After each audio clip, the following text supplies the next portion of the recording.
안녕하세요. 저는 올해 33살 첫 아이를 임신한 평범한 주부입니다. 남편과 결혼한 지는 3년이 되었고 서울 근교에서 자그마한 빌라에 살고 있어요. 남편은 회사원이고 저는 프리랜서로 일하다가 임신을 하며 일을 멈춘 상태입니다. 오늘은 제 인생에서 가장 잊지 못할 그리고 가장 기막힌 하루에 대해 이야기해 보려 해요. 바로 임신 축하 보약 사건입니다. 맞아요. 제가 임신했다고 시어머니가 시골에서 보약을 택배로 보내주셨는데 그걸 본인이 드셨다가 벌어진 일이에요. 믿기지 않겠지만 반전이 한두 번이 아니었답니다. 시댁은 충청북도의 한 시골 마을에 있어요. 땅도 많고 닭도 기르고 한약재 재배도 하시죠. 시어머니는 워낙 부지런한 분인데 저라는 사이가 그리 돈독하진 않았어요. 싫은 건 아니지만 무심하다고 해야 할까요? 말 그대로 남의 집. 귀한 딸 데려왔으면 잘해줘야지 같은 기대는 애초에 안 했죠. 그러던 어느 날 제가 임신 사실을 알게 되었고 남편과 둘이 기쁨에 울 정도로 좋아했어요.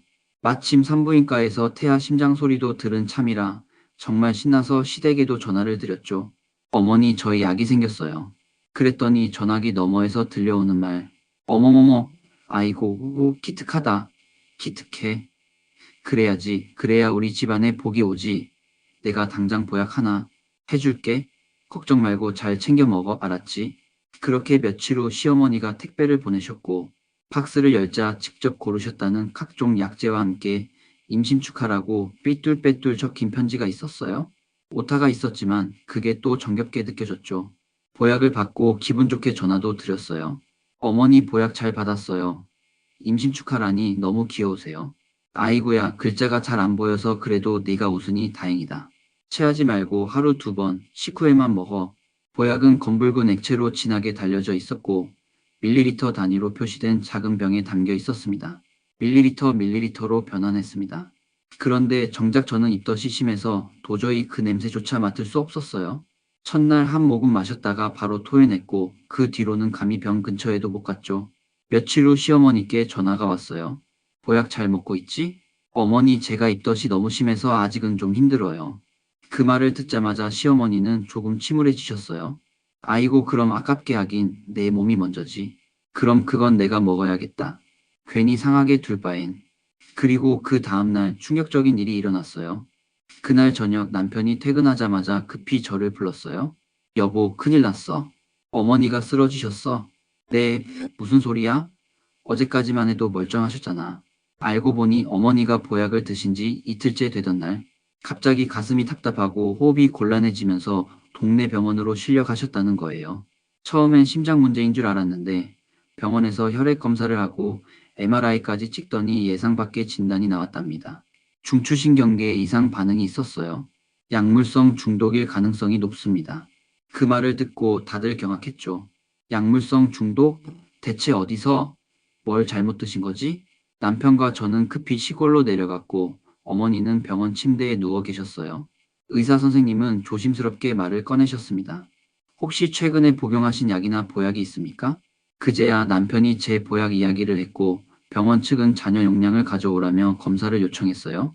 저는 남은 병들을 고스란히 들고 병원으로 향했죠. 며칠 후 검사 결과가 나왔습니다. 보약 속 약재 중 일부가 간 기능에 심각한 영향을 줄 수 있는 성분과 부적절하게 혼합되어 있었습니다.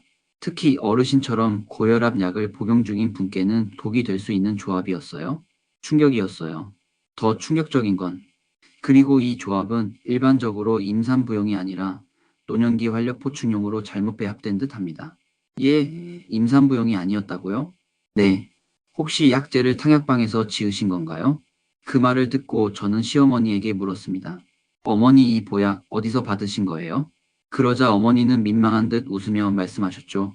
사실은 너줄 보약 만든다고 시골시장 한약방 갔었는데 옆에 계시던 친구가 요즘은 피로회복에 이게 짱이라며 자기 먹던 처방표를 줘서 그걸로 다린 거야. 애 낳고 기운 차리는데 좋다길래. 그 말을 듣고 저는 말문이 막혔죠. 어머니가 주신 보약은 임산부용이 아니라 피곤한 노인분들 체력 회복용이었던 거예요. 게다가 어머니가 드시는 혈압약과 충돌하는 성분이 있어 중독 반응까지 일으킨 거였고요. 다행히 병원에서 빠르게 조치한 덕에 어머니는 일주일 만에 회복되셨고 큰 후유증은 남지 않았습니다. 그러나 이번 일을 계기로 남편과 저는 철저하게 무분별한 민간요법과 처방 없이 살인 보약의 위험성을 절감했어요. 어머니께도 진지하게 말씀드렸어요. 어머니, 제 마음은 알아요. 고마워요. 그런데 앞으로는 뭐든 약은 전문가랑 꼭 상의해 주세요. 제 뱃속 아가도 어머니도 다 소중하니까요. 어머니는 고개를 끄덕이며 말씀하셨어요. 그래, 내가 너무 앞섰다. 미안하다. 네가 울면서 그 말하니까 내가 정신이 번쩍 들더라. 앞으로 내 몸도 좀 생각하고 너한테 무조건 뭐 해준다고 나서기 전에 꼭 물어볼게. 그 일이 있고 나서 시어머니와 저희 사이는 묘하게 더 가까워졌어요. 사고를 겪으신 후 오히려 말씀이 많아지시고 제가 보내는 초음파 사진마다 우리 손주 이쁘다 하며 칭찬도 아끼지 않으시고요. 심지어는 한 달 후 다시 택배가 하나 왔는데 이번엔 축하한다 임신 축하라고 바르게 쓰신 편지와 함께 병원에서 직접 추천받은 임산부용 건강식이 들어 있었어요.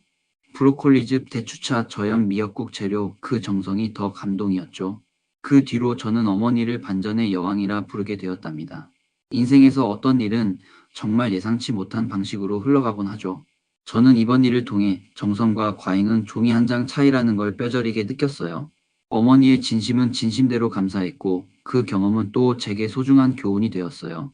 그리고 무엇보다 아직 태어나지도 않은 아기가 이 집안에 얼마나 큰 축복인지를 모두가 다시금 깨닫게 되는 계기가 되었다고 생각합니다. 이 사연이 누군가에게 작은 웃음이자 교훈이 되었기를 바라며 오늘 이야기 마무리하겠습니다. 구독과 좋아요, 알림 설정도 꼭 부탁드릴게요. 감사합니다.